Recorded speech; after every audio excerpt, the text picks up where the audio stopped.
Hello, good morning, you guys. I hope everybody's morning is going great. It's Monday.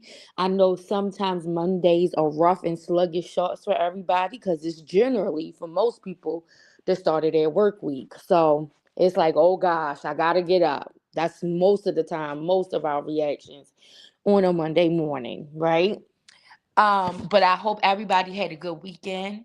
I hope y'all got some rest. I hope y'all had some fun. I hope y'all got everything in straight and in order to make your week easier to navigate through.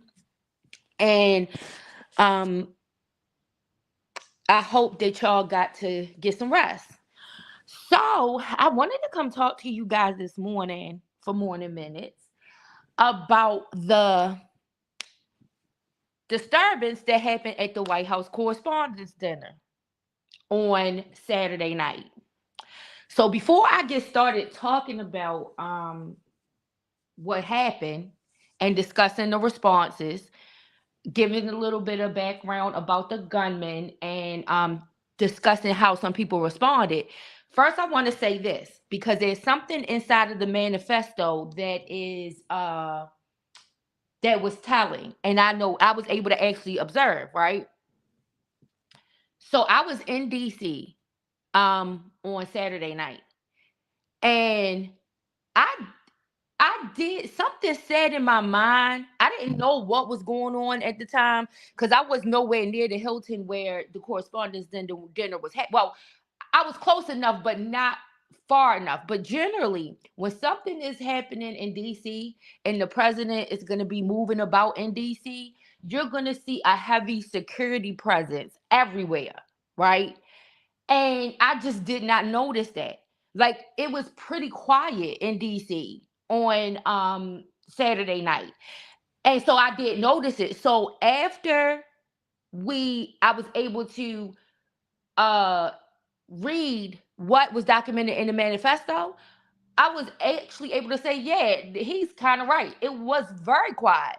It was, I think the whole time I was in DC, I only saw two what looked like Secret Service uh SUVs come through with flashing lights. Most of the time you see a motorcade. You see way more than that. It was too many high level officials that were going to be out that night, considering that Trump is the most controversial president that we have had in modern history. Because there was some question over Obama because of ethnicity, right? But because Trump, because of his controversy, he is probably the most wanted president, right? I have to say that because I think that's real, right? Be- there were a lot of things that had Secret Service have to do a lot of upgrades and things to implement when Obama came into office. That's why even his vehicle was security was heightened, right? Because it was dangerous for him because he was deemed to be the first African American president. And so the attempt on his life, the threat on his life was taken very seriously. And so they did a lot of things in a lot of security measures. And so it was like anytime we would see Obama, because at the time Obama was in office, I was working in DC. And so I really, that's what I'm saying. I really have experience with knowing what Secret Service and what security is supposed to happen when the president is moving about in the street in DC. And on Saturday night, it just wasn't happening. Like anywhere Obama might have been going when he was moving around, it was on lock. The streets was on lock. You couldn't go certain ways. You had to, sometimes it would take you a half hour to get to where you had to go because of how they had stuff locked down and you might have been only going 5 minutes away, right? But Saturday night, it was quiet. Like I said, I saw what appeared to be two Secret Service SUVs go past me on my way to my destination Saturday night, and that was it. I didn't see anything else that would give any indication that something important where the president, the first lady, and all of these high level government officials is moving around. You didn't notice it, right? And so this is something I'm gonna go over some of the details of the manifesto that was written by the gunman, but I wanted to point that out that I observed that myself. It was very little security in the area, very little, right?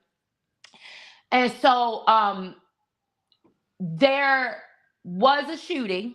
So the name of the shooter, the gunman, his name is Cole Allen.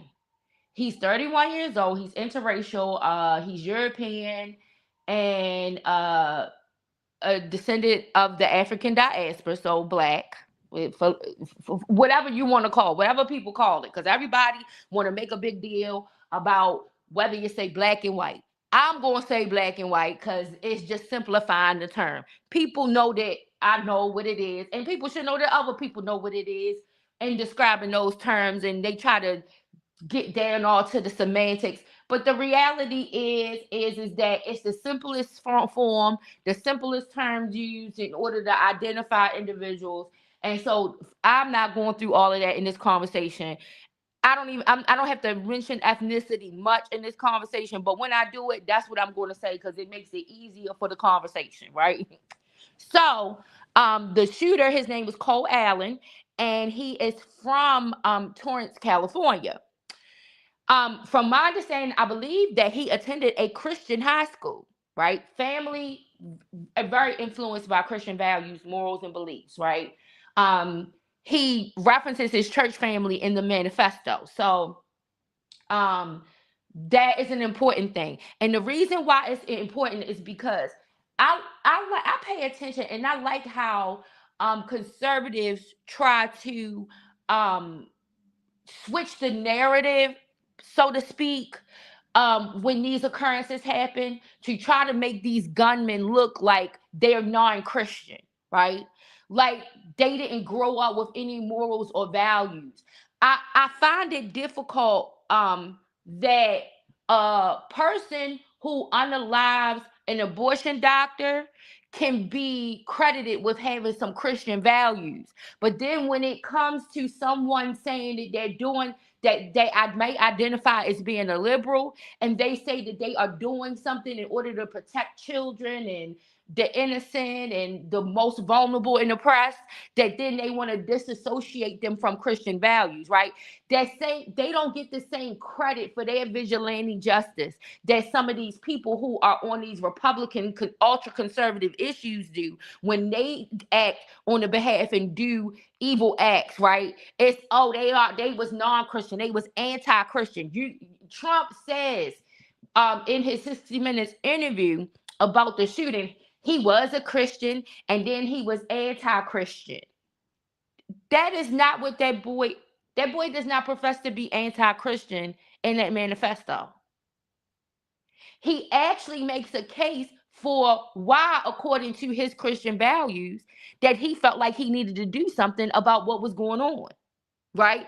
But that is never going to be like highlighted whenever Republicans are attacked. Whenever Republicans are attacked, they are going to make it seem like the person is anti-Christian. They're going to act like it might be due to some rise of some type of Muslim extremism or some influence of Muslim extremism. This is always how the narrative is going to get painted, right?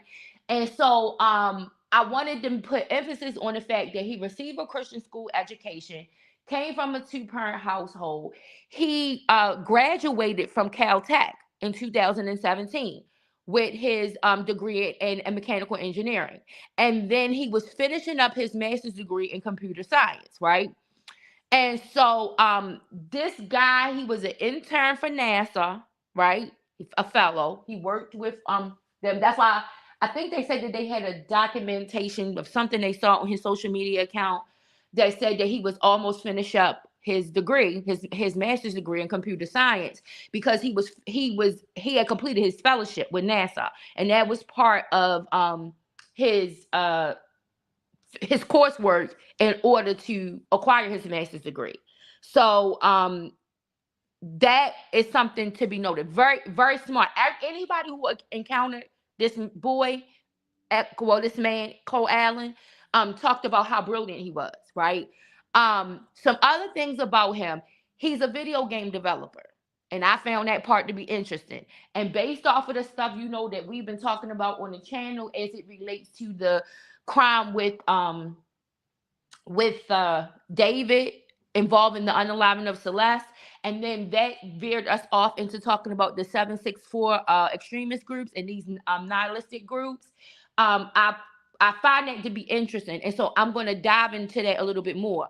I'm going to give some surface level information in this live about what kind of rabbit hole I'm going down, but I've nowhere near had time to really look into and research it the way that I want to get down to the specific details. But there is a road to where this video game developing may be going, right? So he was a video game developer, and he developed a game in 2018 called Boredom. It's spelled Bohrdom. The game can be found on a platform called Steam, right? And so, in addition to him developing a video game, and I can't remember what year it was, but I think that they say 2023. They have a video that's been circulating at a conference that he was at, that he developed a lock, a brake, some kind of brake that you attach to the wheelchair in order to keep the wheelchair from lifting from off of the ground, right?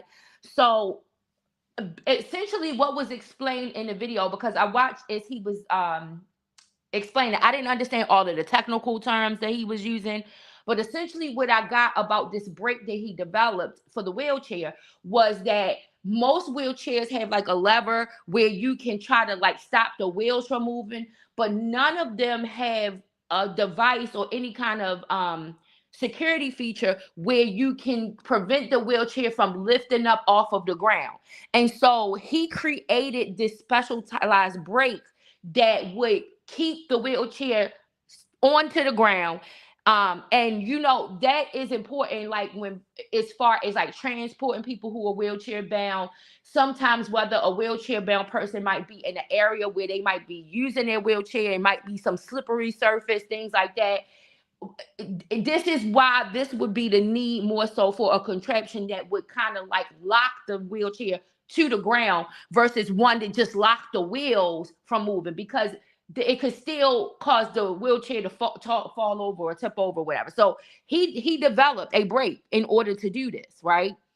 Um, he also developed some robots that were able to play soccer, right? So very smart, brilliant guy. Um, Very solid family structure, right? Um, during the last 6 years prior to this incident happening Saturday night, he's been a part-time teacher for a tutoring platform called C2 Education. And so C2 Education provides all types of private tutoring and college preparatory services for kids. It is also used a lot with kids who are homeschooled, because sometimes there are all kinds of people who use this platform for their different tutoring college preparatory needs. Whether it's to prepare for them to take their standardized testing or things they need to do in order to try to increase their GPA to make them more marketable to the schools that they are trying to compete to enter into. Um, like I said, just needing some extra help. But one reason why these places are marketable to homeschool kids is because the homeschool kids are normally on the curriculum, but they don't have a instructor. The instructor is normally the parents, right? And some of them have outside instructors, but most times the instructors are the parents. And the parents might be not be as nuanced. Hey, Josephine, how you doing, boo? I'm talking about this shooter over at that White House Correspondence Center. So I'm just giving like a little bit of background information on him. So right now I'm at the point of talking about what he did as a part-time teacher over at the C2 Education. So I explained the services that they offer. They offer tutoring services. They offer college preparatory services. But one of the predominant users of this particular platform is homeschool kids, because their parents normally are the ones. You said we're always so close. Yeah, right. Shut up, Josephine. Shut up. Listen. That's what I thought. I'm like, how they keep missing? How do they keep missing? There's something up with this shit. I don't even believe. I'm not even believing this shit no more. But I am intrigued at where they are recruiting these people from to do this. Just V. That's why I'm on this. That's why I'm on it. Cause I'm on this something. I'm doing down a rabbit hole. Okay. Hey, purple, how you doing? Good morning. So I'm going down a rabbit hole with this, okay, Just V? Because I am thinking that these people are being recruited for these stunts. That's my opinion. I don't care. Don't get mad at me. Get mad at your mama. Okay? That's what I believe, and I'm sticking to it. Some kind of way, people are getting recruited for these damn publicity stunts. You said they can never give up. We don't need no quitters. Listen, I think they are being recruited, and I this is the thing. I think they're being recruited. I think in the end they know it's going to be failure, that it's not going to work. But I don't think that the person that's being recruited knows that they're being recruited. That's the whole thing. I got a whole conspiracy behind this. But I tell people, I'm all about plausibility of the theory, right? The probability of the theory. I think I have a well-developed theory about what's going on. And I think all of this is connected to these groups that are growing online and stuff that these people are a part of. Like I said, this man was a video game developer. He was a home, he deals with children who are homeschooled, tutoring and teaching kids at a home. You said, I hope they aren't playing with my emotions. They better be serious. I'm just he deals with kids that are homeschooled. And this next part I'm about to tell you is the rabbit hole that I'm gonna go down.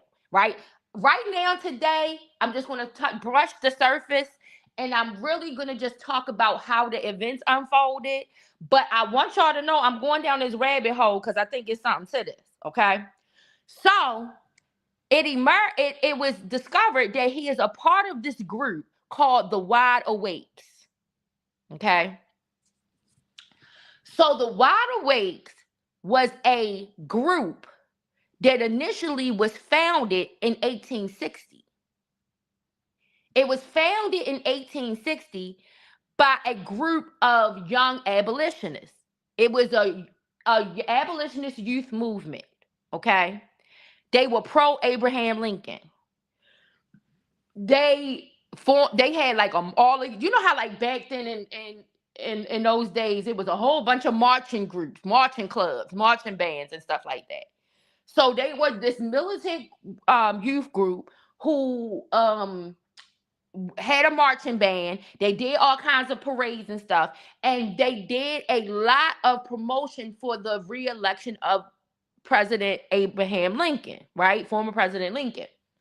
And so once Abraham Lincoln won the election, they became a major part of the political landscape that led to the Civil War, because a lot of the young people from that group enlisted into the military. Okay. So this group, wait a minute, I gotta make sure I'm going through all my notes, y'all. So this group re-emerged in 2020. And it kind of re-emerged in order to counter Trump, right? And so we know Abraham Lincoln, he was considered a Republican of the Republican Party. Even though many times I have come on here and I have explained the platform shift, right? The Southern strategy, the platform shift that occurred with the Republican Party. How it was, in essence, in a way, like the Republicans and the Democrats switched platform positions. And this ends up happening. I had explained this like a long time ago, where this ends up happening because when you had carpetbaggers and scallywags from the North go down to the South in order to try to reconstruct the South during Reconstruction period, the South had to be repaired. And because slavery had been decimated, right, and the slave system had suffered a major loss and a major attack, they the South was basically built off of a plantation system. That was their economics. That was their way of making money. So they had to um, find a find a way to like rebuild the system.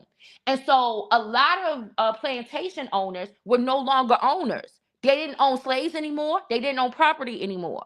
And so you had a lot of carpetbaggers and scallywags that came from the north to the south, who they, because their industry, they were industrialized in the north.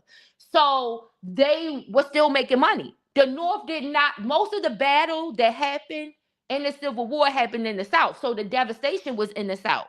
So in the north, but they had the money to rebuild the south, right? They also were overseeing the rebuilding of the south. And they couldn't really put, part of the conditions of rebuilding the South was that they couldn't put certain members of the Confederacy back into office, right? And so, um, what ended up happening, and how this contributed to the platform shift between the Republicans and the Democrats, is because when those individuals from the North came in order to rebuild, those Southerners was looking at these Northerners coming down there like, now y'all treating us like we slaves. Now y'all acting like y'all own us. And they found something in common with with the African American slaves that they was enslaving. And so then they started to hold all of these like underground meetings and stuff like that. Like one movie that you see where underground meeting of that nature was occurring was in The Great Debaters. Remember when Denzel Washington had was at that meeting, and then what's his name? The actor that was in there. I cannot think of his name right now. But he had gone and he saw Denzel Washington talking to this group of people at this meeting. That's the kind of meetings that they were forming to go talk in order for them to try to this was still occurring, even though the Great Debaters wasn't happening, it wasn't staged during it was after Civil War. But this is the type of sentiment that was happening in the South that then contributes to the party shift, the platform shift. So what ended up happening was a lot of those Republicans that were in the North that once were the ones who were fighting for the freedom of those who were once enslaved, right? Now they kind of are over top and overseers of everyone. They of the old plantation owners and the African American now freedmen, right? And so the planters, the Southern planters, did not like that they were being treated like the freedmen in the old slaves, right? And so and the sharecroppers, because most of the black and the men and women were sharecroppers, right? So they realized we are receiving the same type of treatment. This is what allowed them to come together under common interests. And this is how there was a mass exodus of people of color from the Republican Party to the Democratic Party. And then when that happened, there were Democrats that initially formed a group called Dixiecrats because they did not like that now these Democrats were creating policy positions that were in favor of people of color, right? So they didn't want to be a part of the Democratic Party no more. So initially they left the Democratic Party and under the branch of Dixiecrats. But then the Republicans saw an opportunity because the Republicans started to lose votes. They wasn't winning elections. They was having difficult times. So they had to think of another way in order to strategize in order for them to gain votes. And so what they did was they appealed to those Dixiecrats. And this is how you had a platform shift. This is how then now you had a whole bunch more people of color leave the Republican Party and become Democrats. Because once the Republicans wanted to appeal to get the vote of those Dixiecrats in the South that had left the Democratic Party, then those policies were no longer in favor of people of color. And so you had another mass exodus. So you had a unification of Dixiecrats with a new formed Republican Party, and then that aided in the last mass exodus of a lot of people of color out of the Republican Party. And that is the facts. That is the truth about what happened in American history. I don't give a damn what nobody else try to tell you about the Republicans, these current day Republicans being the people who fought in the Civil War for our black independence, that we still don't know what the hell that shit even means. I don't care what they say. What I just told you is the facts of what took place in history, okay? Know that. Know that that's how that happened, right? So, this group that this boy, I didn't mean to go all the way off on that tangent, y'all, but I had to get a background. I had to be thorough, right? So, Cole Allen is a member of this newly emerged group of the Wide Awakes, right? That reemerged in 2020. Okay.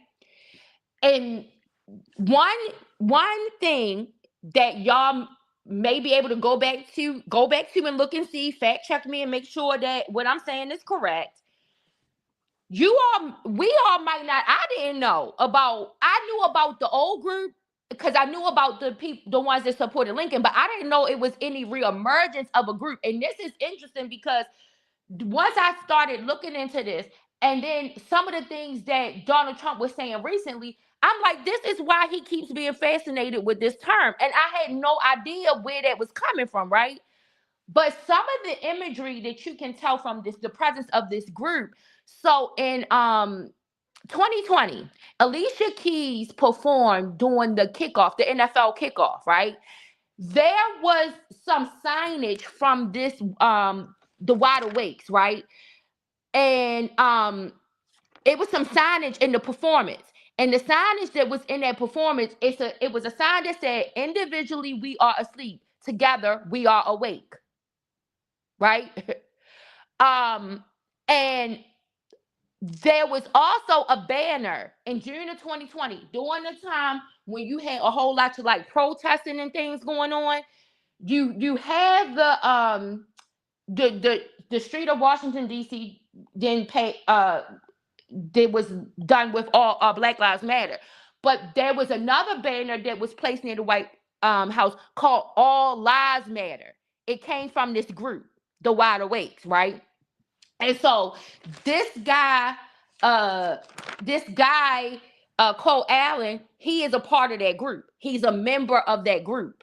And so this is why I tell y'all, this is the rabbit hole I'm going down to look more into this, because I was convinced after the first shooting that something looked suspect. Once I saw them testifying on the Hill and I saw the direction it was going in, then when I saw Christopher Wray, especially when I saw Christopher Wray, the former FBI director, that was a Trump appointee. He was a holdover. Joe Biden didn't put Christopher Wray into that seat. Donald Trump put Christopher Wray into that seat after he fired James Comey and then after he fired Andy McCabe.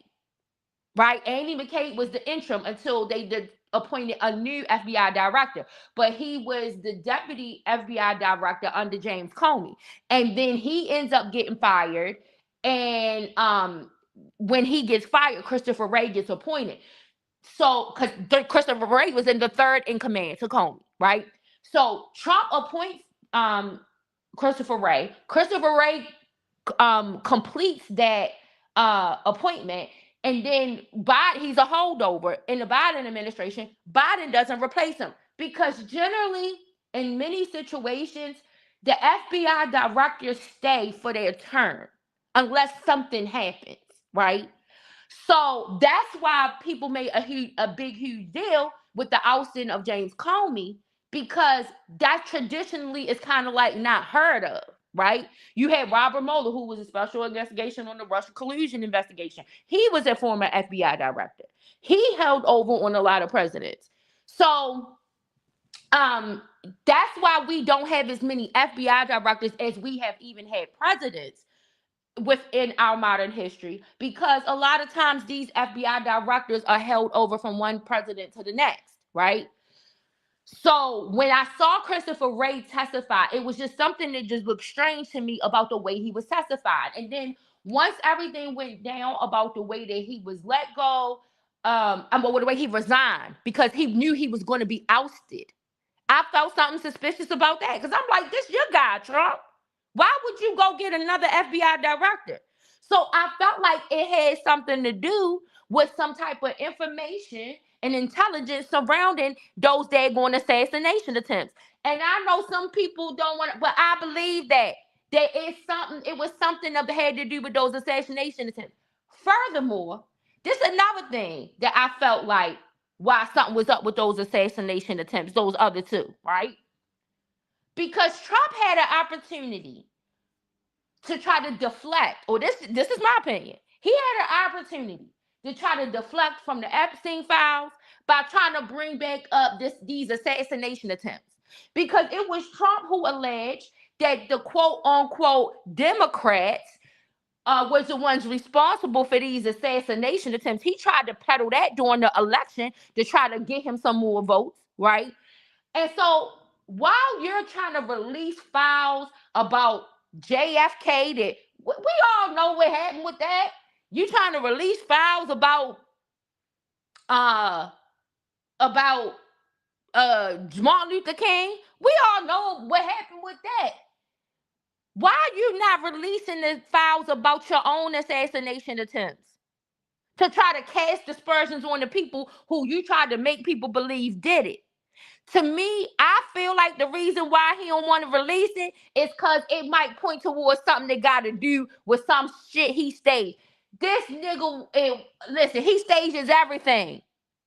He had people calling into a newspaper trying to talk about how well endowed he was and how great he was in bed because somebody, one of his little playmates, had went public and basically said that he was garbage and trash and his ego was hit. So he staged all of that. So listen, this man ain't above none of this shit, right? So I believe he is capable of anything, even staging his own assassination attempts, right?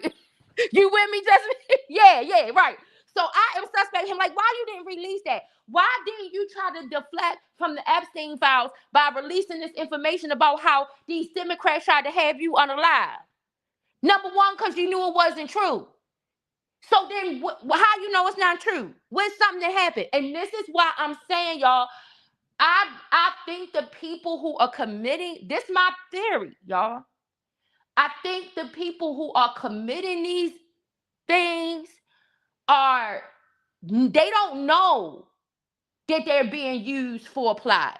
But I think they are grooming these generations towards certain plots to do certain things, right? So just follow me. And it kind of coincides with what I'm saying about this stuff with Celeste and what has happened in these nihilistic extremist groups. That are online with this 764 extremist group. Hey Mella, hey boo. I'm on this shooting. So I'm right now, I'm kind of like setting the stage. When you have an opportunity, you can go back. I gave a little brief summary about who the shooter is. His name is Colin Allen. And now I'm at this point where I'm talking about this group that he's a part of called the Wide Awakes, right? So just go back in order to like get that, because I gave like a lot of foundation on that, and I don't want to take up too much time going back to talk about that. I want to try to move forward. But the point is that I think that, and I think this is why the FBI are looking at these groups and they are saying this is the biggest terroristic threat. Because remember, I kept talking to y'all and telling y'all these are NGOs, these are non-government organizations. NGOs have a lot of social and political influence, right? It doesn't take much to run them. And they, because of the rhetoric that they put out, and because they are not attached to any type of geographical location, they have an ability to grow really fast, right? And then you see all of these lone wolf missions, all of these one-man show acts happening, right? And all it is breeding ground is starting on the web. All of it is starting on the web. And that's just my opinion, right? So now I want to go to the manifesto, right? So he leaves this manifesto, right? Cole leaves this manifesto. And in the manifesto, in the beginning, now remember, you guys, because, and I said it again last week, but I had been saying it before when I was talking about when I was talking about the YSL trial, and I was saying that a black boy or a black man's rap lyrics or R&B hip hop lyrics, that they are equivalent to a white boy's manifesto, right? Well, here with Cole, you have a merging of two cultures, right? So you have a interracial man. He's interracial. So you have the merging of a manifesto. And I urge all you, I'm gonna post it so you guys can go read it for yourself. But you have a merging of a manifesto that has a little bit of niggerism in it. It's a little bit of niggerism. I guess that's the best way I can describe it. But it's the merging of two cultures in this manifesto, right? So in the manifesto, he apologizes to his parents, he apologizes to his colleagues and to his students, right? For putting people, and he apologizes to the people that he puts in danger. He's like, I'm sorry that I had to put y'all in danger in order for me to do this, right? You're going to like this, just me. You are going to like this, okay? He's apologizing to his parents because he said he told his parents that he had a special meeting to attend, and he failed to tell them that the meeting was for him to become America's Most Wanted, right? So he apologizes to his parents. He apologizes to his colleagues. I guess probably because of the dispersions that are going to be cast on the organization that he worked for now, at the school he attended now, all of these things, because now he's going to be a part. You say, I'm at the gym, listen, okay, yeah. Now he's going to be a part of basically like putting like a dispersion on their name now because what he's done. He knows that he's about to do this. So he's apologizing to them, right? He apologizes to his students. He urges them to stay in school. And like I said, then he apologizes to the people that he's putting in danger. And specifically when he's talking about the people that he's putting in danger, he's talking about all the people that he encountered as he was coming on the plane, all of the people that he encountered as he was getting to the hotel, checking into the hotel, the people in the hotel, the security in the hotel. These are all of the people that he was covering. When he said he was apologizing to them, he's letting them know my intention was not really to harm none of y'all.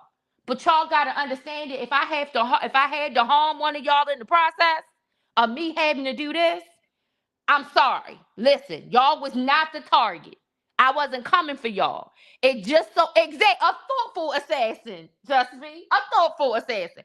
So wait a minute, let me tell you. So he has a username of Cold Force and Friendly Assassin, Friendly Government Assassin. That's two names that he signs the manifesto with that too, right?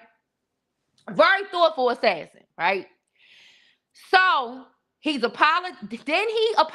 he does this. He apologizes to all of the people who were abused and murdered before he was able to perform this act. And he says that he apologizes to all of those who will suffer after he does it. Okay?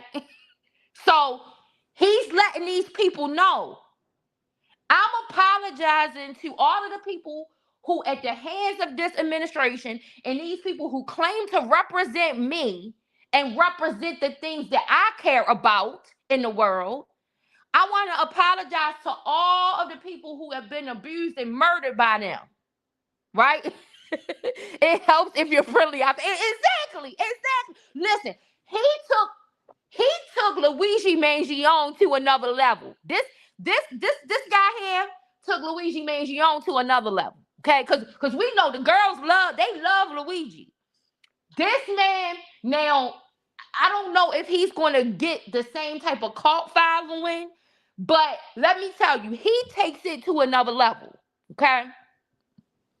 So he apologizes to all of the people who have been abused and murdered at the hands of representatives and these politicians and these judges and all of these people who are supposed to be out here and representing us and caring about what we care about and protecting the people that we know need protection. He apologizes that he has allowed them to be abused and murdered by these people, right? And so he says, and he apologizes to anybody who might suffer after this, either as a result of what he did or because he was unsuccessful. He considered the fact that he might not be successful in his attempt. So he knows that then there might still be more innocent people that are going to still suffer at the same level under the same administration and the same bad policies because he might not be successful in his attempt, right? So then Cole goes and wants to call Trump a person who does inappropriate things to children. Y'all know what that is. He goes to call him a person who is a violent sexual attacker. You know what that is. And then he calls Trump a traitor, right? He explains why he don't want to hear nobody trying to use his Christian doctrine against him to try to, is a reason of why he shouldn't have did this. And he explains, you're not going to throw my Christianity back up in my face to try to say I ain't no Christian because I did this. Right? You say and is all of that, right? Just say all of that. He's all of that, right? So he goes on to tell these people, like, listen, all of y'all Christian right people, I don't want to hear nothing. I don't want to hear none of that shit you talking. Okay? Don't be trying to talk and trying to talk about my Christianity in the public after I do this, and how that this shows I'm not a Christian and I wasn't raised with proper moral values, right? This is what Cole is saying in his manifesto. Don't you dare try to mention turning the other cheek. This is what Cole told him. Don't you dare. Now this is almost literal. I'm paraphrasing it, but this is almost literal. He mentions the doctrine of turning the other cheek, right? And Cole says, don't you dare. This is really me saying it this way, y'all. But this the sentiment of what Cole was saying. Cole said, don't you dare try to tell me about turning no other cheek. He said, turning the other cheek is for when you are oppressed. Turning the other cheek ain't for when somebody else is being oppressed. That ain't Christian. He said, it ain't Christian for you to turn the other cheek when other people are being oppressed. Right? So he not only is he telling them why they are not in no position to judge his Christianity, he done pointed the finger and said, I'm about to judge y'all Christianity. Because who told y'all that turning the other cheek is appropriate when other people are being oppressed? He's saying that ain't what Jesus would do. He would never do that. He said he don't want to hear nobody coming on the TV trying to say, what was the reason for you doing this because you couldn't get all of them? And Cole said, well, my response to that is that you got to start somewhere. Y'all, I know this is not, I know this ain't no laughing matter, but people of color, we gonna find some way to make lemonade out of lemons, right? And so Cole said, when y'all get up there and y'all start talking about, well, what was the purpose? He should have known he wasn't going to get all of them, so that wasn't going to help.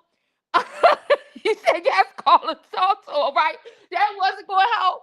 Cole said, listen, we got to start somewhere. So Cole said, so I'm going to kick it off, and then once I kick it off, guess what? Then somebody better come behind me and finish the job. That's all I'm saying, right? This is in the manifesto, okay? Cole said, should you walk by those being raped, murdered, and abused and just not do nothing because you feel like you ain't gonna get them all. No, yeah, get them. Yeah, start here and pass the ball. Right, this is a team effort. Is what Cole said. I'm just getting it started. And listen, Cole apologized for not getting it started sooner. He said, I am sorry that I did not.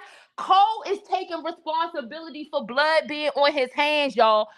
Cole did not do what Pontius Pilate tried to do up in that court that day, y'all, when he thought it was just so simple for him to wash Jesus' blood off his hands, y'all. I don't know why Pontius Pilate thought that he could do that, that was going to work.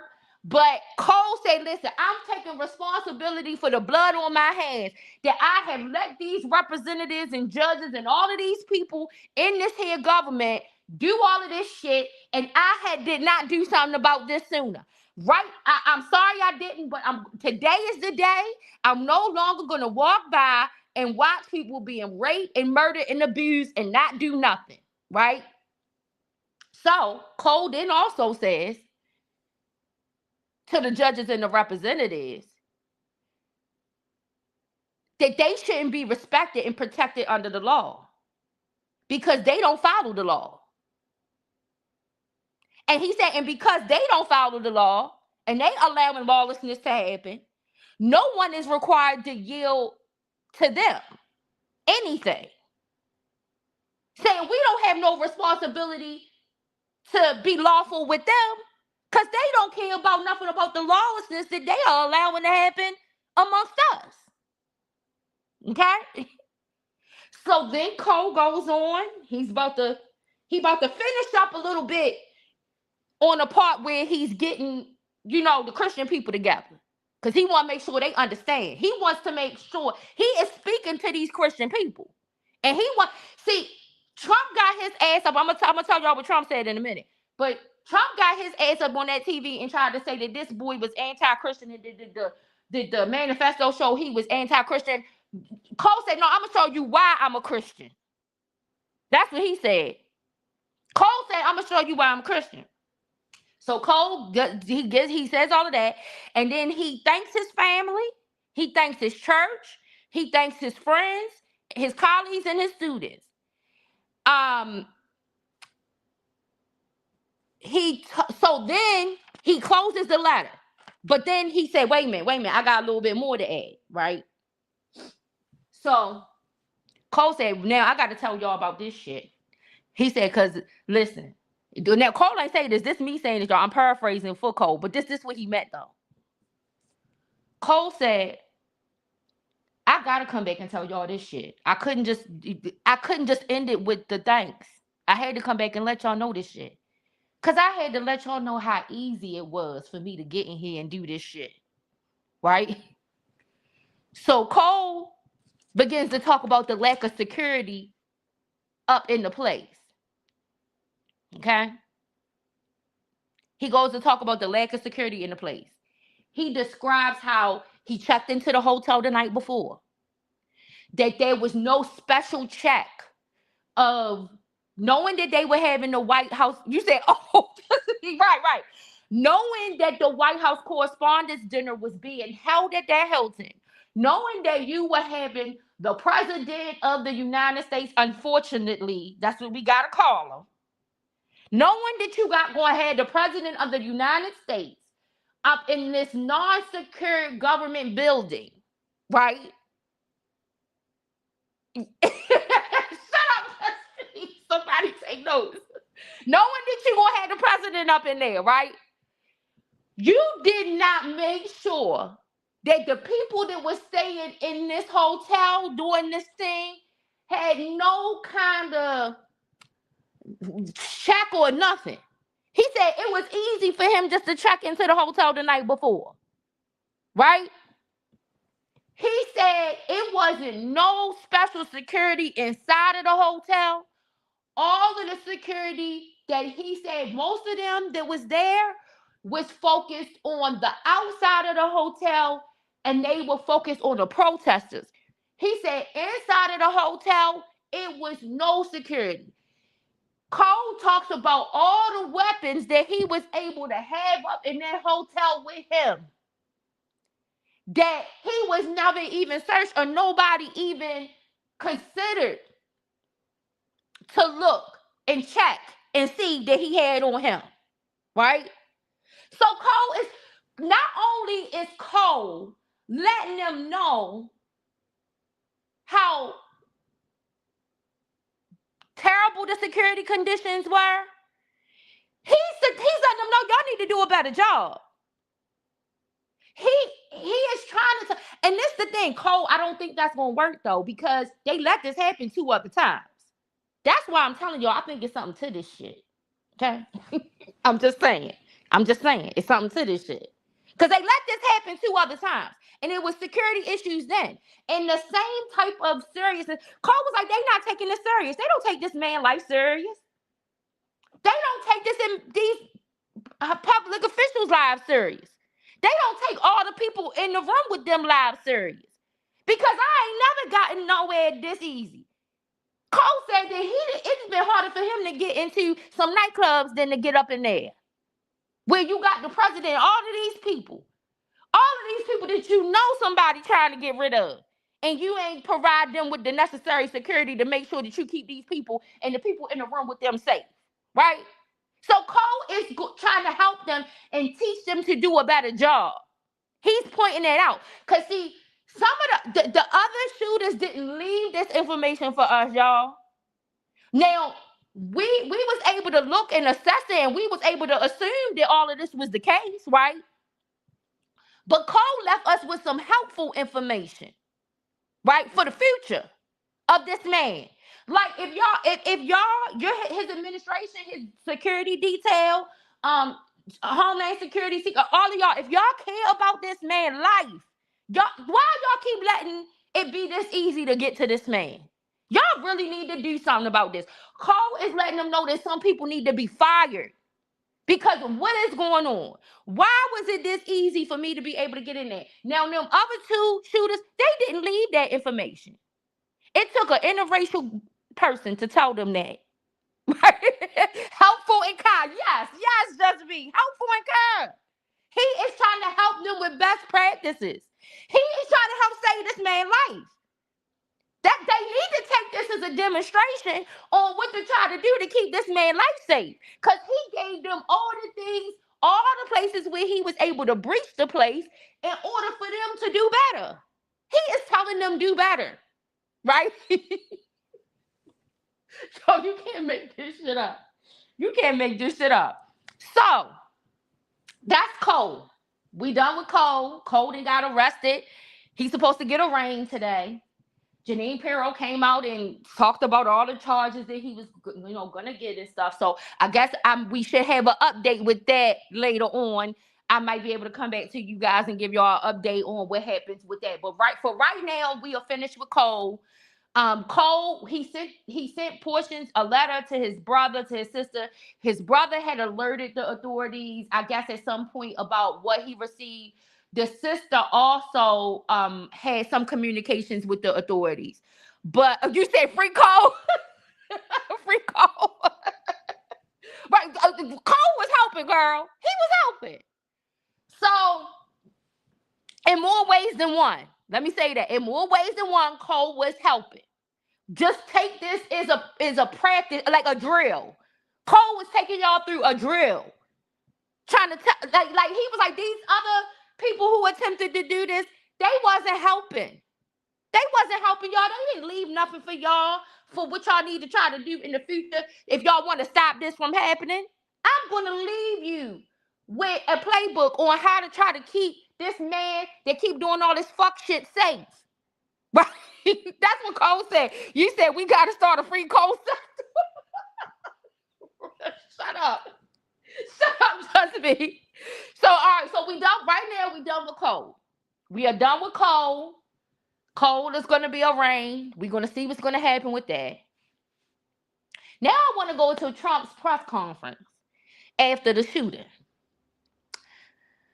So Trump starts his press conference off and he's talking about how it was a very beautiful room and that you said, I can't wait for him to do an interview. We need to hear from him. He's obviously a brilliant man. Yeah, and I think I need to be the interview with Just B, because I think I did a great job in his place of framing, of capturing the sentiment, the true spirit and essence of how he would have wanted that to be conveyed, right? So Trump goes into this presser room, and he's talking about how it was a very beautiful room, and that the whole situation was so beautiful because it unified everyone.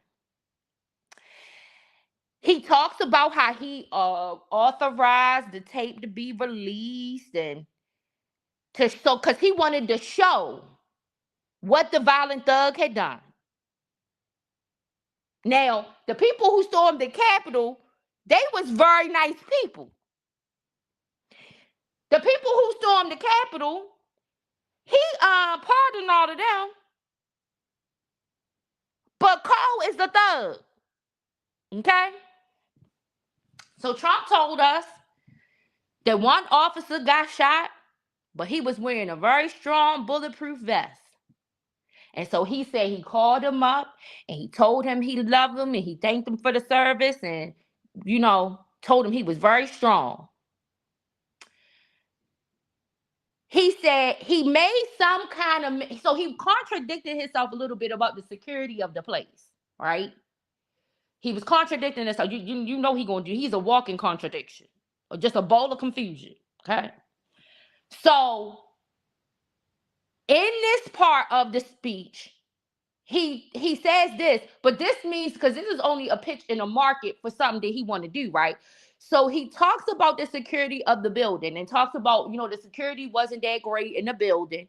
And he says, and this is why we need to finish the ballroom. This is why the American people need to hurry up and help him to do what needs to be done in order to finish this ballroom.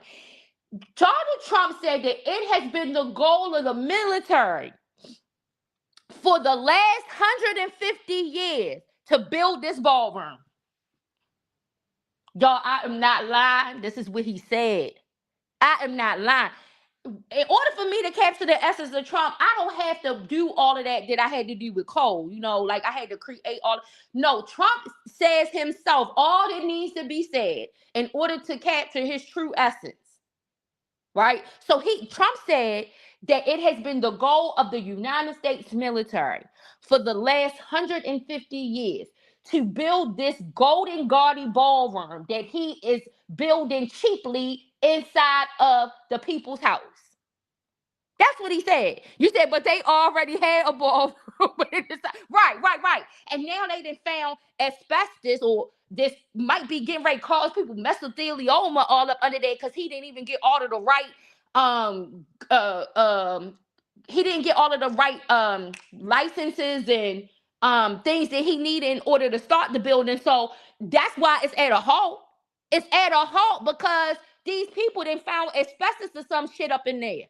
Because he didn't do all of the proper things necessary before having them turn the shit up. Right? But he said that the goal of the United States military for the last 150 years has been to build this ballroom, y'all. He said the Republicans have overwhelmingly been attacked by assassins. Right? And he said, and they should have kind of maybe anticipated that something was going to happen, because he said this White House Correspondents' Dinner generated the largest crowd. It generated the largest crowd that it has ever generated before. You said, I've heard the military ask for more VA services. I've never heard them talk about the ballroom and be invited to. Exactly, Justin. But listen, this is what he said now. I'm telling you what he said. And if y'all don't believe me, y'all go back and watch it for yourself. I will post it after this live so y'all know where to find it. I ain't telling no lie. This is what this man said. So of course, then he is obsessed with crowds. And he thinks that everything that he draws a crowd. Despite the fact of that the photographic evidence shows that this man can't get nobody to come to shit. Right? You want to know how he can get a rucker crowd to show up? when it's an anti-Trump, when it says anti-Trump, then you get record crowds to show up. This man can't get nobody to show up to shit. But we know he is obsessed with having record crowds, despite what the evidence shows, right? So he said that this White House Correspondents' Center was the most crowded, biggest of all times. And that it was love in the room. And that it was a coming together, right, of everyone, right, in the room. He went on to talk about how J.D. Vance and Marco Rubio was so happy with the response. You said, I'll dig, little dick in the cheek. Exactly. Just me. So he goes on to talk about how J.D. Vance and Little Marco, and I'm going to call him Little Marco because obviously he okay with that name. That's what Donald Trump called him shit. I mean, he don't care nothing about being emasculated. How JD and Little Marco was so happy with the results from the Secret Service members who helped get them and rush them to safety. Listen, so much so, Trump talked about how they scooped JD Vance up, right? Well, guess what? They scooped JD Vance up before they scooped Trump up. They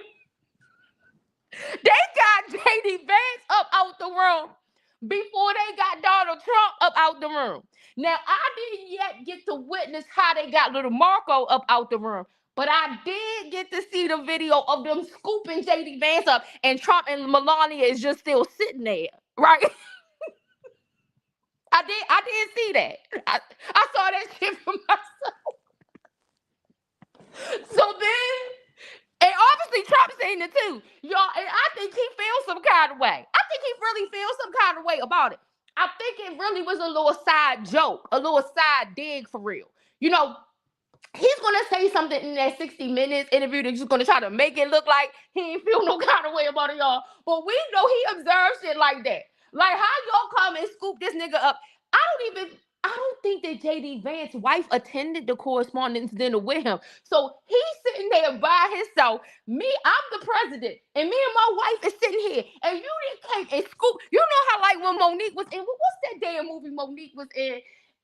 With Martin Lawrence. Was it Martin Lawrence and Cedric the Entertainer? I think they was brothers or something. What is it was a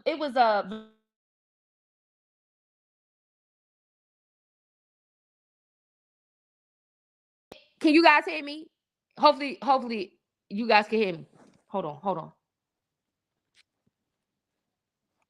Okay, hopefully, can you guys hear me? So Solange was in the movie Little Bow Wow. It was like some kind of family road trip movie, right? And when Monique was talking, and she was talking about the man, and she was like, he scooped me up. Listen, I heard Monique. I heard the voice of Monique when I saw how they scooped up JD Vance up out that chair. Right? That's how they scooped JD up. The same way Monique was describing it up in that movie. Okay. And Trump and Melania was still sitting there. Roscoe Jenkins, yeah. That movie. So, was Cedric in that movie, or am I mixing two movies? It was Steve Harvey. It was Cedric and Steve Harvey, not Martin Lawrence, right? Just me. I might be mixing up all kinds of damn movies. I can't remember, but yeah, that movie. That's the one. Roscoe Jenkins. So, Little Marco got carried away. I'm sure it didn't take that many to carry Little Marco away. And so then he talks about Pete Hegseth, who is the Secretary of Defense. He's another one that we don't mind not having that much security. Okay. No, you said it was Cedric and Martin. Okay, Cedric and Martin. Okay. It's another movie though that had with Steve Harvey was in it with somebody. That was in the other. Am I mixing some movies up? It's another movie where Cedric and Steve Harvey played brothers or something, I think. They was going to some type of family reunion. Welcome home, Roscoe Jenkins. I think Roscoe Jenkins was the one with Monique saying that, but I might be mixing some movies up. I don't know. I'm gonna find out when I get off here, right? So He goes to talk about Pete Hegseth, like I said, who is the Secretary of Defense, for those who don't know. And he's another one that we really don't mind if they don't secure any of them. But Pete Hegseth is another one we really don't care if they had that much security. And so apparently Pete Hegseth didn't want no security. He didn't want no help. Trump said, and I think he peeped this too, because maybe after they carried JD away, maybe they was about to go try to help Pete next, right? Even before going to Trump and Melania. And Trump said that Pete denied the help. Now, mind y'all, while all of this shit is going on, Trump is observing all of this shit. He eyewitnessed this. This ain't nothing that he's going off of what nobody told him. This is what he's taking away, and this is what he's talking about in the White House press room right after this event occurs, right? So he says all of that, and then he finishes up with saying, this is a really sick person who did this. And he said, and within the next 30 days, they are going to redo the dinner. He said that he wanted them to keep going. After the whole event happened and they got the man out, after they got Cole on, took him on, it was very fast. They got him and they took him on. Trump said he wanted to continue. But, they told him no, he couldn't, right? And so he said within the next 30 days, they are going to redo the White House Correspondents' Dinner. And then that's when he leaves the podium. And then some more people, they come up and talk. But I don't want to keep y'all too long. So I want to get to the 60 Minutes interview, right? Because that was something else, right? So Norah O'Donnell is the one who is the correspondent that interviews him in the 60 Minutes piece. I'll attach that to my community wall so you guys can know where to find it, right? And so Norah starts to ask some questions and ask him what did he think prompted this shooting. And so Trump, says, well, I feel like I was the target. And, it seems like that the shooter became an anti-Christian. And this is why in the beginning of my live, I spoke and said, like, that's why I started off with saying what was inside of the manifesto, right? Because I wanted it to be clear that based on Cole's perspective and his perception, what he was doing was not anti-Christian at all. He didn't denounce his Christianity. Matter of fact, he dug into it. And he basically told the others what they need to be doing if they Christians. If you're a Christian, you need to be doing something about this too. Maybe I wouldn't have to go to such drastic measures if y'all would have did your job and did something about this, right? If y'all was doing your job to keep this man out of getting back in here. If y'all, like Cole said, listen, I am as Christian can get. That's what Cole said. So Cole ain't denounced his Christianity. Trump is saying it and framing it saying anti-Christian. But some people are saying what Trump is doing is anti-Christian. And what his administration is doing anti-Christian. And his spiritual advisor is anti-Christian. But they get to still tote and claim their Christianity. So why can't Cole? Cole can do the same thing, right? So Cole ain't say he ain't no Christian child. Cole did not denounce his Christianity. Matter of fact, he said, I'm the most Christian thing in the room. Because I ain't going to let this blood be on my hands. I'm about to set Jesus free. I don't know what Pontius Pilate doing. I don't got no part of that. I ain't in this crowd yelling, give us Barabbas and hang Jesus. The call said, no. Right?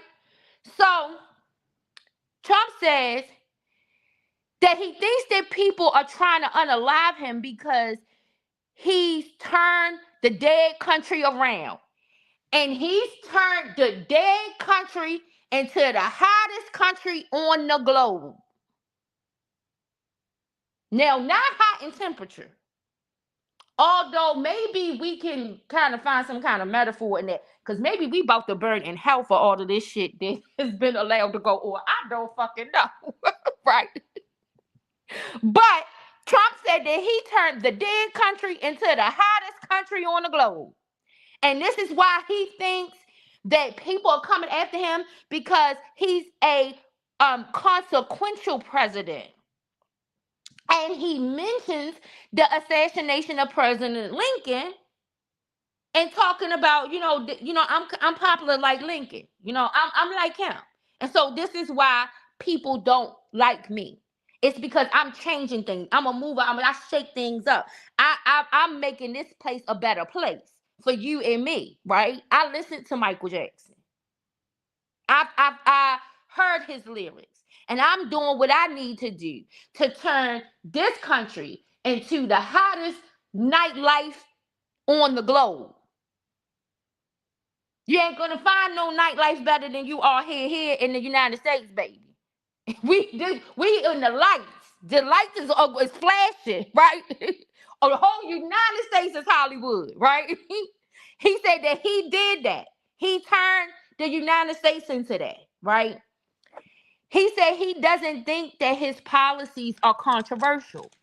So he doesn't think that that was a motive. He doesn't think the fact that his policies are very controversial was a motive for this attack. He thinks it is because he's doing such a good job, and people don't like that. The other side specifically doesn't like that.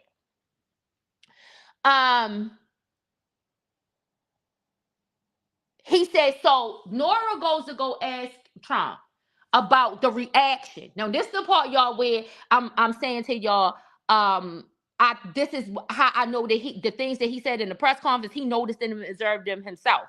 Because Nora asked him his response, what she noticed from him, because she was in the room when it happened. It was something she observed too. And then some things that she then probably went back and watched as the response, right? So he said, so Trump says that when the whole situation initially happened, he said he made his Secret Service move slower. Now, y'all, I don't mean no harm, but that's not what I observed in that video, y'all. Now, maybe it was some type of invisible person, like maybe the Secret Service has invested in some. I know they got all of these robots, this AI robots and stuff like that, but maybe they got some type of secret invisible technology or some kind of drone thing that you can only see with like special types of vision glasses or something. But I did not see nobody go over there to go get Trump first. I seen them go scoop up JD. Okay, and not Jermaine Dupri, but you know who I'm talking about. I seen them go scoop up JD Vance. I did not see nobody go over there to Trump and Melania. But Trump said that he made his Secret Service people move slower because he wanted to see what was going on. That's He said he wanted to see what was going on, so he made the Secret Service move slower. He said, but eventually, he did have to like try to get down. He didn't want to admit to having to crawl out the room. He said, he just ducked down because he didn't want to be standing up, so that he could be so visible to everybody. But he just ducked down. He did not want to admit to that. He had to get down all the way on the ground and crawl out the room, right? So Nora asked him about Melania, and Melania's response, asking him, was Melania scared, and how did he feel? What was his concerns for Melania? So he was like, well, he said, I've been through this a couple of times, but this was her first time. And he said, but she handled it great. She handled it great. She listened. She did, what she was told to do, and she handled it great.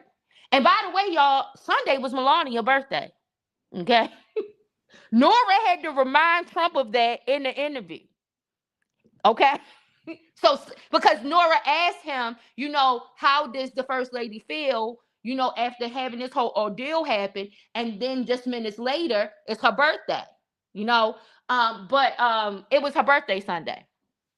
So, so Trump then goes on to tell Nora how he tried to get them to continue the event, that he didn't want to let the sick person change the events, because he said that sick people do stuff like this in order for them to try to interfere with good things going on. And he said, and somehow the shooter knew that this was going to be a record setting event. And the reason that he knew that this was going to be a record-setting event is because Donald Trump decided to help out the White House Correspondents' Dinner this year, right? That the White House Correspondents' Dinner has been suffering for the last several years because Donald Trump refused to help market it and give it any attention. And so he said, so when he walked in the room, everybody was so happy to see him there. They were really happy to see him there. And this was the largest event. And so he said, so he wanted them to continue because he did not want this active shooter to interfere with the event happening, because this shooter was trying to interfere with this being a record breaking event. You said during a war. He was party planning. Exactly, Just me. Exactly. Wait a minute. Not to mention, let me throw this little tidbit.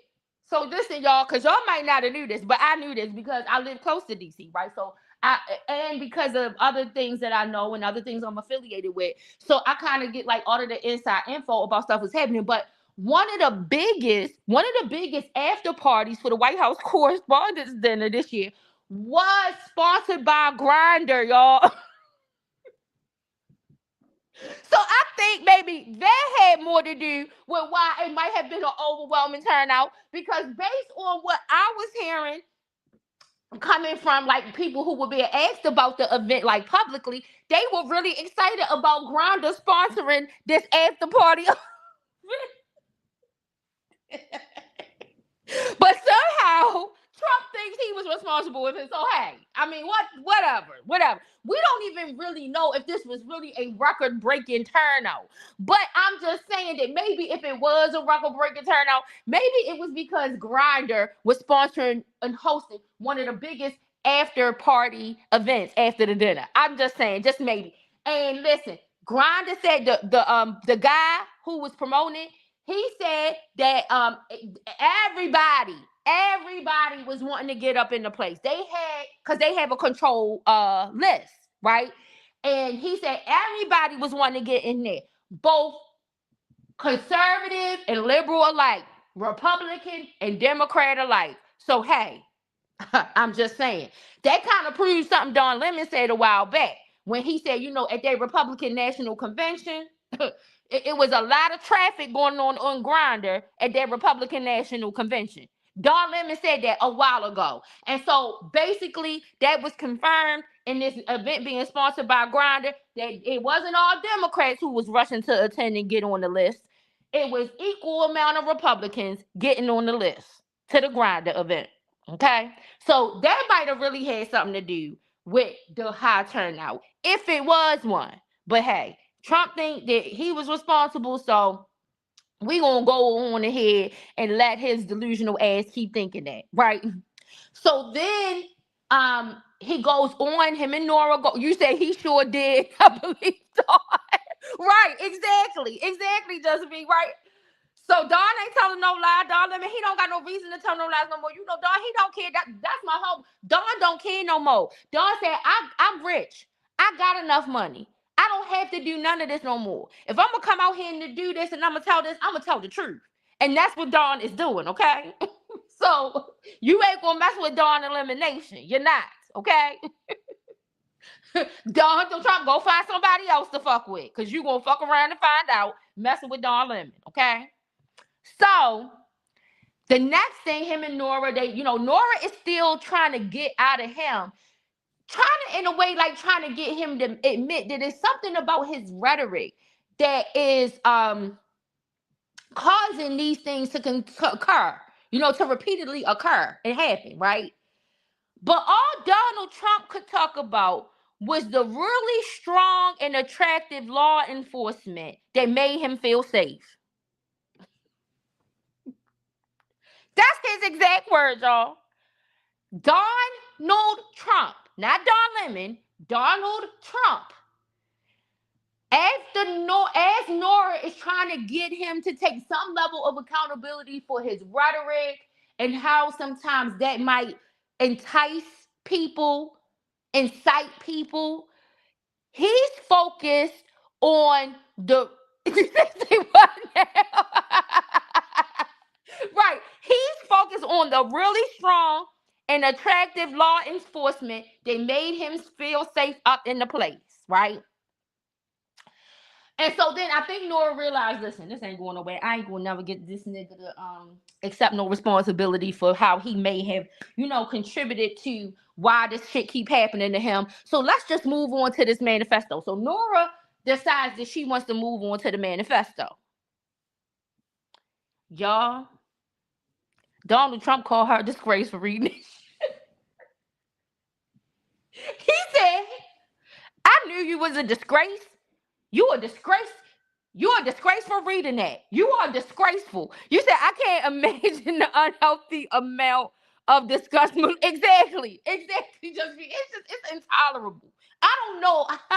I know it's a lot of dollars that come with tolerating that, but I'm just saying, I would have to be working as the opposition in the, I don't know. Like I don't understand none of this. I don't understand nothing with this man, right? So Nora goes on because she wants to ask some stuff about the manifesto, and he tells her, "I knew you a disgrace, and I knew it. I knew you was gonna do that. I knew you was gonna read that. You are just disgraceful. This is not something that should be on 60 Minutes." And he was like, "But go on ahead, go ahead. Let's get to it. Then let's get to it." And really, he was mad because when Nora read the part where Cole had called Donald Trump a person who does bad things to children. She calls him a person who commits violent sexual acts against women, and then called him a traitor. He did not like that Nora read that part, and that was the part that really sent him off, and made him go off. So then, while Nora was trying to get Donald Trump to prior to reading the manifesto, take some responsibility for some of the rhetoric that he has necessarily pushed that may be enticing people to, do these things against him. Donald Trump points out while she's reading the manifesto that it is the Democrats who participate in hate speech, and that this is why this is going on. And then he proceeds to talk about that Joe Biden and his auto pen again. Now, I don't know what the fuck Joe Biden and that damn and Donald Trump's obsession with that goddamn auto pen got to do with any goddamn thing. But he brought that up when talking about this. He said he went back to, Nora asked him some more shit. He blabbered some more gibberish shit at shit that ain't nobody want to hear. And then he goes on again to go back to the idea that he wanted to continue with the dinner. But he said, at that point, if they had continued it, he said, I would have just had to get up and I wouldn't have been able to do any. I guess he was trying to say he wouldn't have been able to do any of the speech that he planned to do. That all he would have been able to get up and do is just say, I love you all.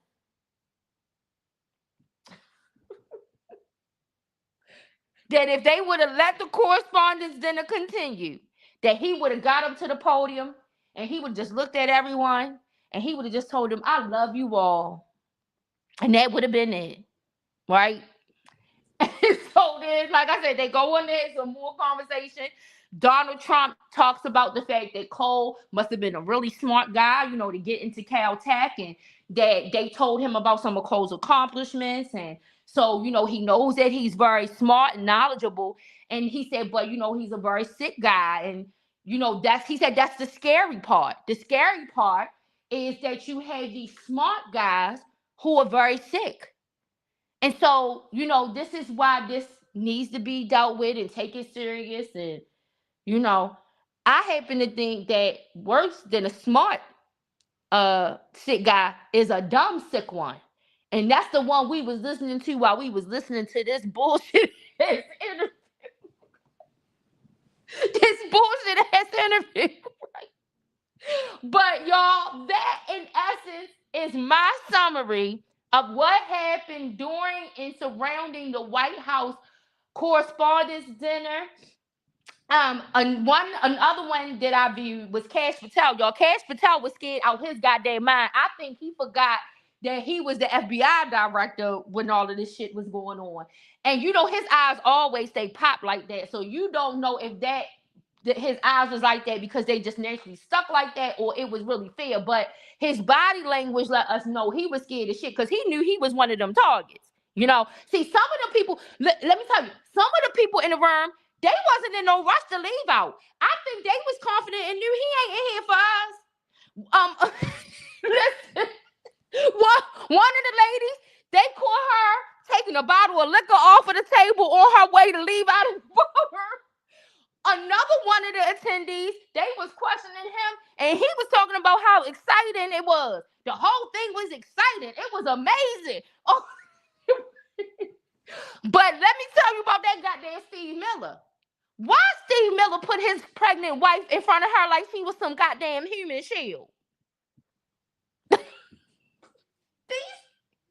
These administrative officials, they ain't worth a motherfucking goddamn, y'all. They ain't worth a goddamn, y'all. You said might as well leave with a exactly. Listen, she said that. Listen, it's already open. It's already open. All they gonna do is throw it out anyway. So I might as well go ahead and take this one home with me. You said you thought no, that wasn't no damn AI. Steve Miller walked up out that place with that damn wife in front of him. I'm like, now ain't this some shit? Y'all, I don't know what, but listen, y'all, we gonna travel down this rabbit hole because I am going to look more into the Wide Awake group, so I can try to see what may be going on, just like I'm trying to doing with the 764 and all of these nihilistic groups that probably contributed to what we are seeing happen with Celeste, how we see that crime happening unfold. I posted on Saturday a video from Strategic, True Crime with Strategic, and he did an excellent job, y'all. He found a connection between a manga, which is a Japanese anime, and the alter ego detective character that David had created. That this was not something that David had created. So the live, I encourage y'all to go watch the live. I'm not gonna tell you about it because I want y'all to listen to it. It's very detailed, and this is why I like watching Strategic, because he's a detective. So him and his team, when they look into it, they are looking for all of these little intricate pieces, right? And so they discover that this concept that David was speaking about in the interview, when he was saying this alter ego, this detective who is on the job solving crimes that his other personality is actually committing, right? And David was in the interview and saying that you wanted to do make a manga, which is a specific type of Chinese anime. And one of the things about it is that it reads from right to left instead of left to right, right? So that's one like one of the main features of that type of particular Chinese anime. And so David did not create this concept. He got this from a manga that already exists.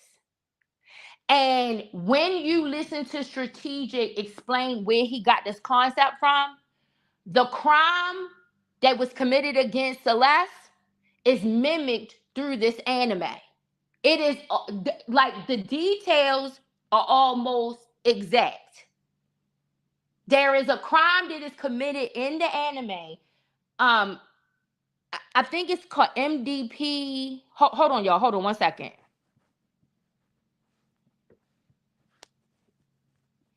MDP Psycho. The character. I don't know if the series is called MDP Psycho or the character. It's another one called. It's another character called Jiu-Jitsu or something like that. But all of this is inside of Strategic's Live, and he outlines it and provides all of the information and takes you step by step to show you how the crime that was committed against the detective's wife and how the wife's body was dismembered and all of these different things is exactly is almost eerily similar to what happened to Celeste in her body. You said, by the way, the detective said that the other Celeste is not a decoy. She was close to someone in his camp. The reason I say I think that she was a decoy, Just be, is because I think that, yeah, they were involved in a real, I guess, situation, like outwardly. But I think he did it with the intentions of being able to pass her off in the event that he was outed about this inappropriate relationship.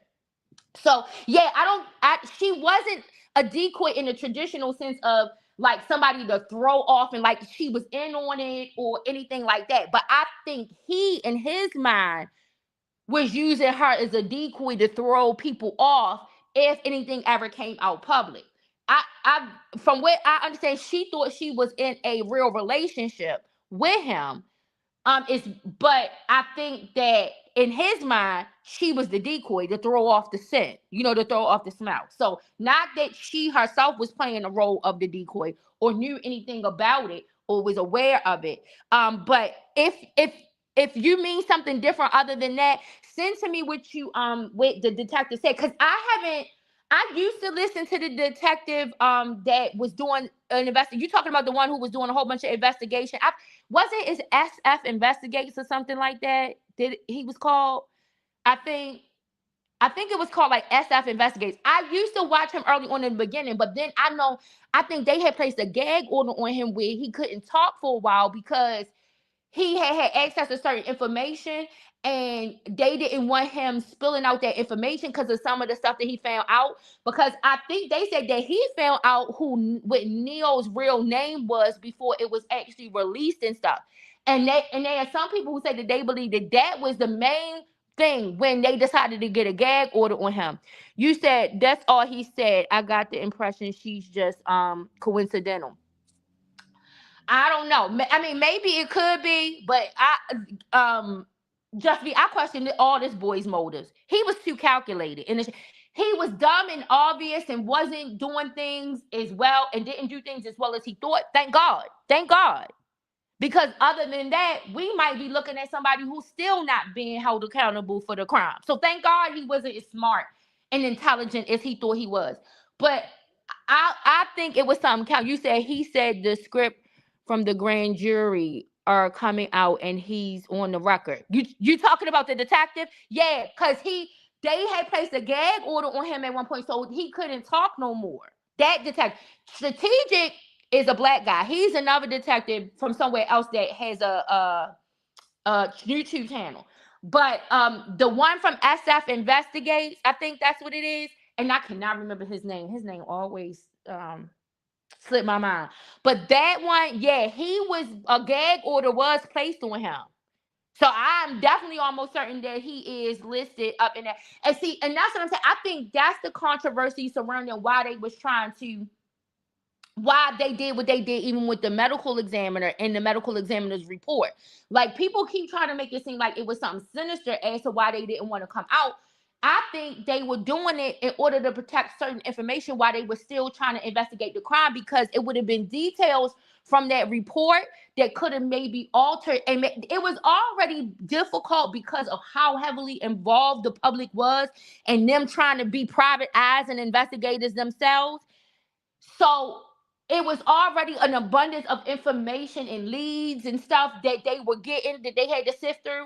I think a lot of the things that they attempted to try to conceal, it was no sinister. Of course, the defense is going to try to make it, and those people and those individuals who are speaking as analysts on the side of the defense are going to try to make it seem like that it was something nefarious on the behalf of the government in order why they sealed all of these things and didn't want this stuff to be out to the public. But I think it was because of how much information the public was getting and then revealing, and they were trying to protect the investigation, because they were trying to use some of what was not being released in order to be able to corroborate when people came forward in order to provide them with evidence, in order to provide them with information. That's why I think they were trying to shut off some things. But everybody got their opinions. They always gonna suspect the prosecution, honey. They don't care. It don't care whether the person write a letter and say I did it